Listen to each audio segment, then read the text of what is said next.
What's up, marketing maniacs, and welcome back to another episode of From Startup to Wunderbrand, your ultimate BFF in the wide world of digital marketing. Join me, your host, Nicholas Kuhne, spilling the beans on the juiciest trends and hottest tips to up your marketing game. Hello, everyone, and welcome back to the From Startup to Wunderbrand podcast with your host, Nicholas Kuhne. And today I'm super excited, as usual, to have a wonderful guest. And today we've got Marilyn Jenkins.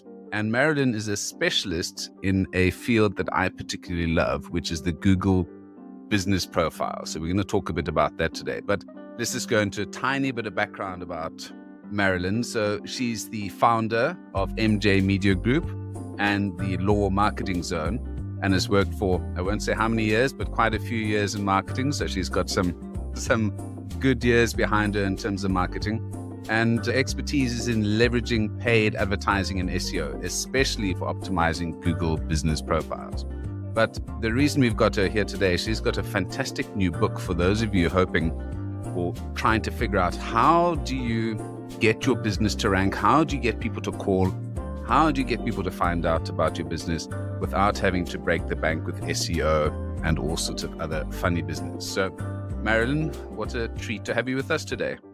Thank you so much. I'm happy to be here. It's an honor. I love your podcast, so I'm excited to be on it. Groovy. So, whereabouts in the world are you, Marilyn? I work out of Houston, Texas. Okay, great. So the weather probably slightly different to what we have here in Oslo, which is a nice 2 degrees. I don't know what that is in American numbers, but that's relatively cold. Yes, it's very cold.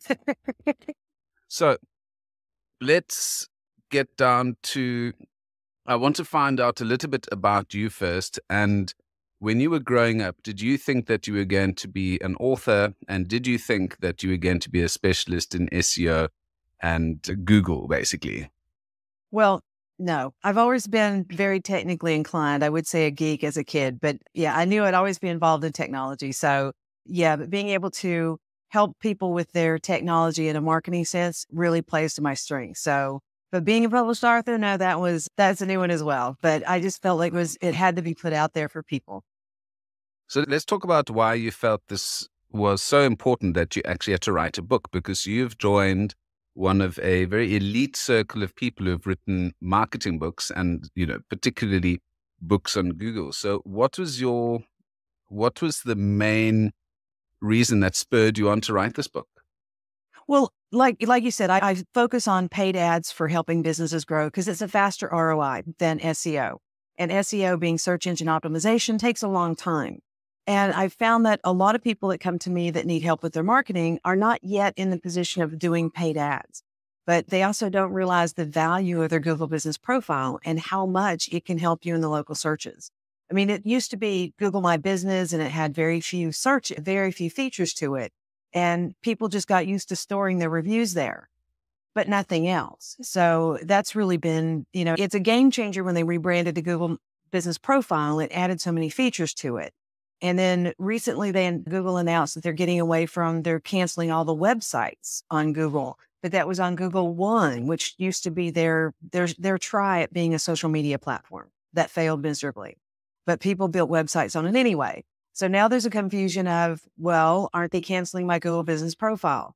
Different, completely different. And it's super important to know the difference. But I wrote the book as a step-by-step of how to get it, verify it, claim it, and maximize it, because it is so important to be found in that map pack. 60 to 80% of people that do a search on Google choose someone in the map pack.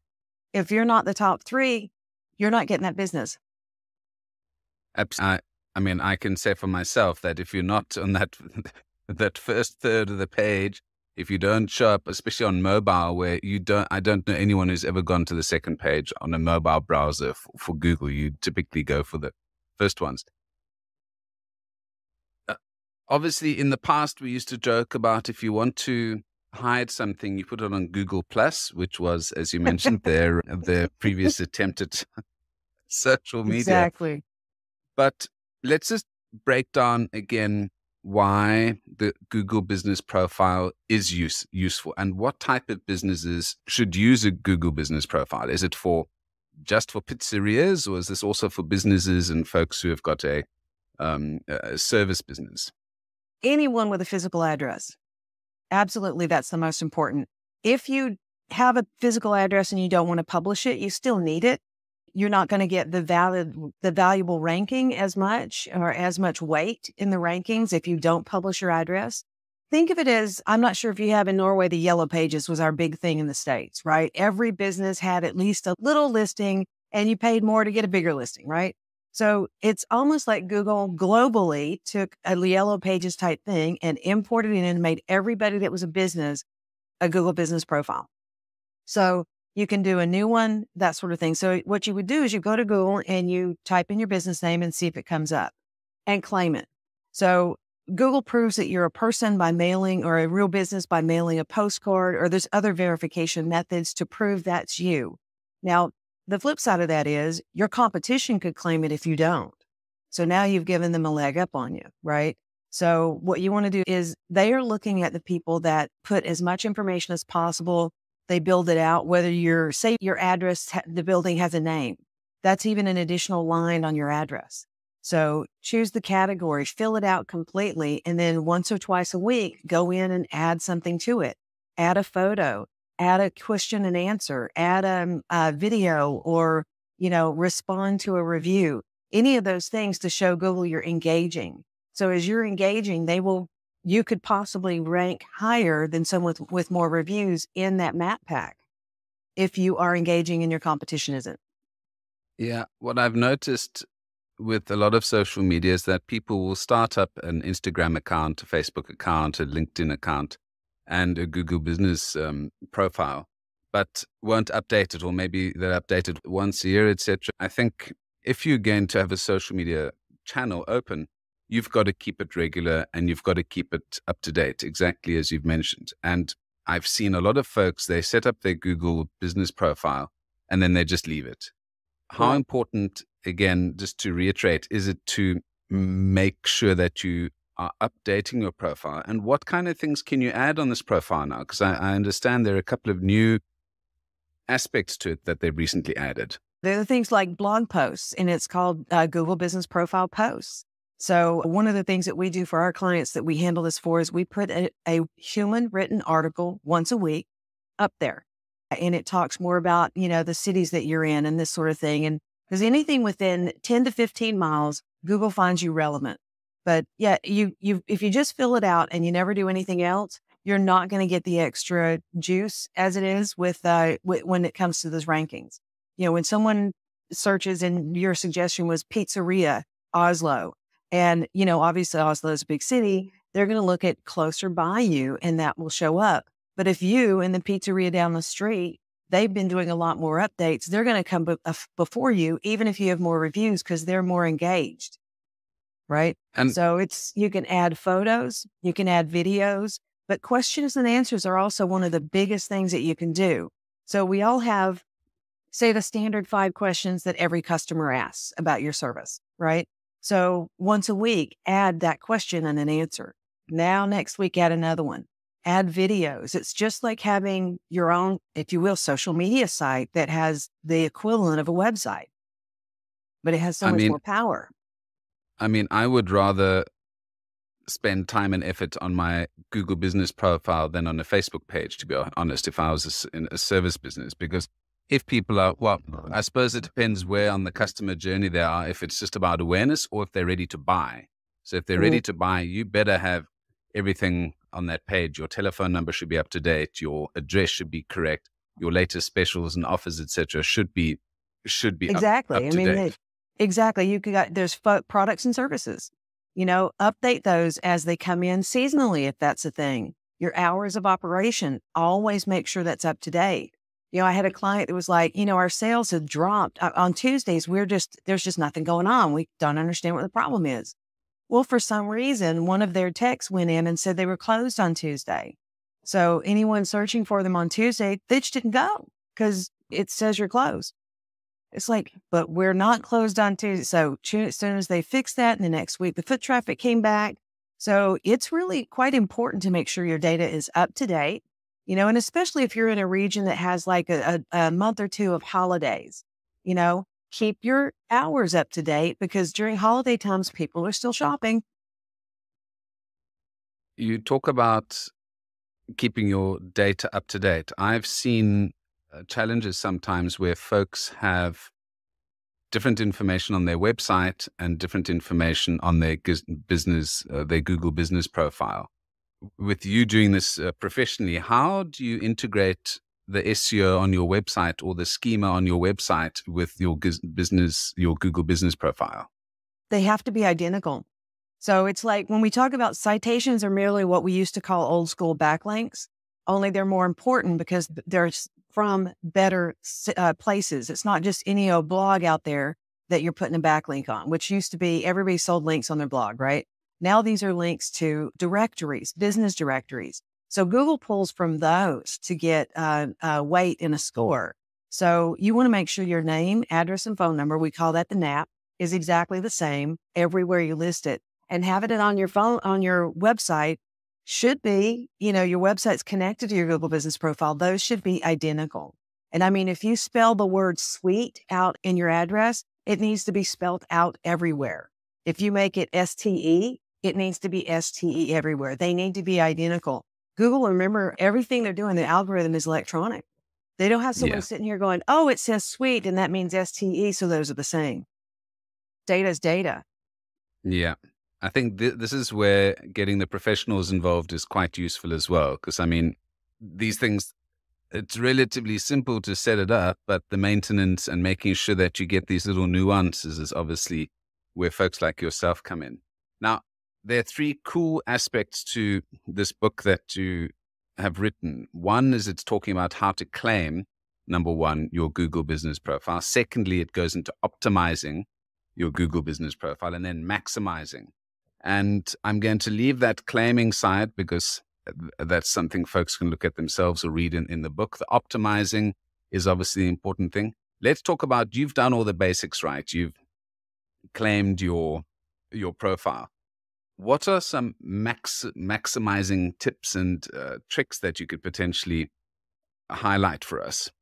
So maximizing is, and people say, oh my God, I don't have time for that. If you have 10 minutes a week, you do.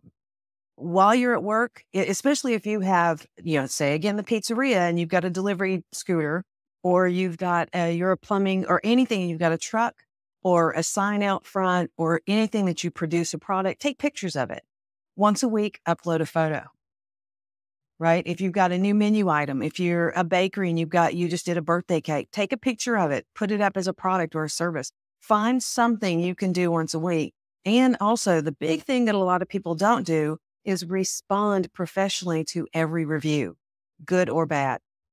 So when people go through and they're scrolling reviews, if you've got, 20 good ones and 2 bad ones, that's not a big difference when it comes to the end star review, the total star average. However, when people are looking at your reviews and they see that bad one, and it just means it may seem like they're just having a bad day, you still need to reply to it. It could be that, I'm sorry, Nick, I never saw you in the restaurant. Did I'm not, or, we're sorry you had this, whatever, a professional response. And people will see that you are a caring business owner. You're the type of person they want to do business with. So when I tell my clients we're talking about maximizing their Google business profile, it's adding something at least once a week. Ideally twice a week. You need to think about it as way more important than your Facebook and Instagram. Okay. Yeah. Facebook and Instagram, people are scrolling just to, it's called the death scroll. They're just going in there for entertainment. On Google, they're searching for something. People don't go to Google for social media. They go to Google to answer questions. Right. And so you want to be the answer to those questions. If someone's asking a question or looking for something near me, you want to be that person. Or you want to be that business. So you're talking about intent, and intent, like you say, when people go onto Google, they're in that final stage, they're ready to shop. And if everything is not perfect on your side, or if you're not making it as easy as possible for them to buy your product or get your service, you're going to lose a customer. Now, Exactly. Having said that, we've spoken about Google business profiles and how useful they are.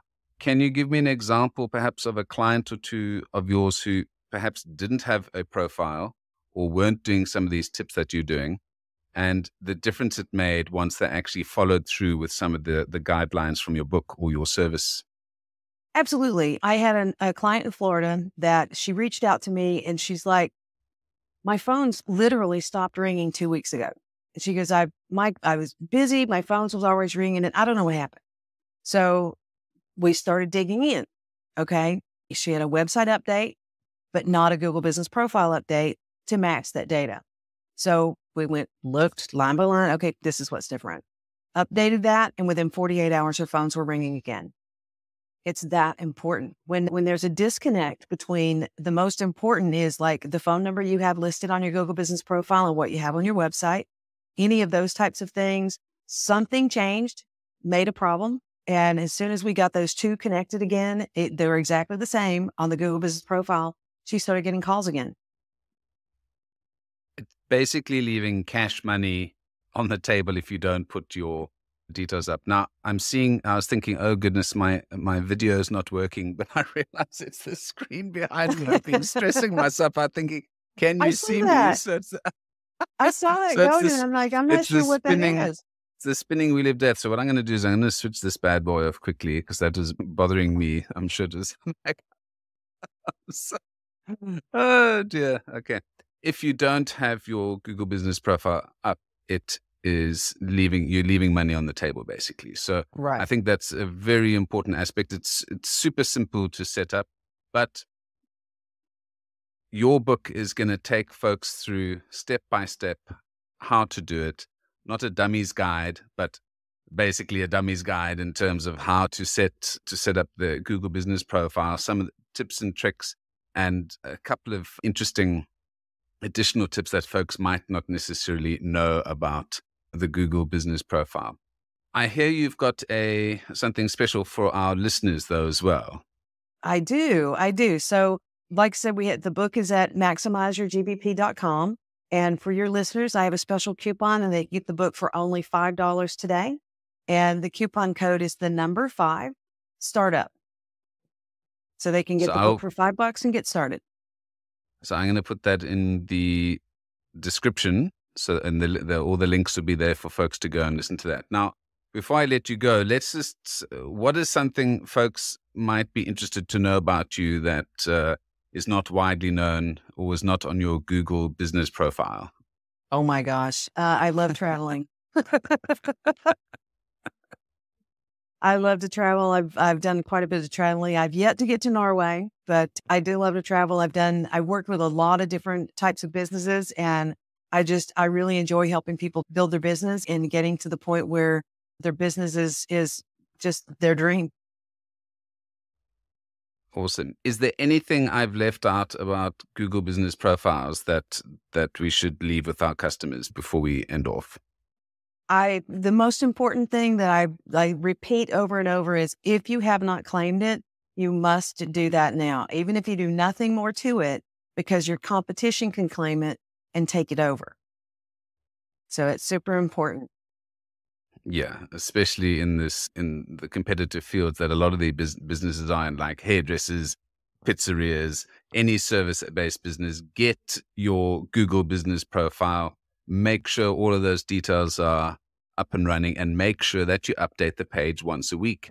It's cash money that you're leaving on the table if you don't do it. So, Marilyn, Thank you so much for giving us some of these insights, and I hope as many of you as possible take advantage of that amazing coupon for $5 to get this book from Marilyn and to start you on your journey to get those phones ringing off the hook.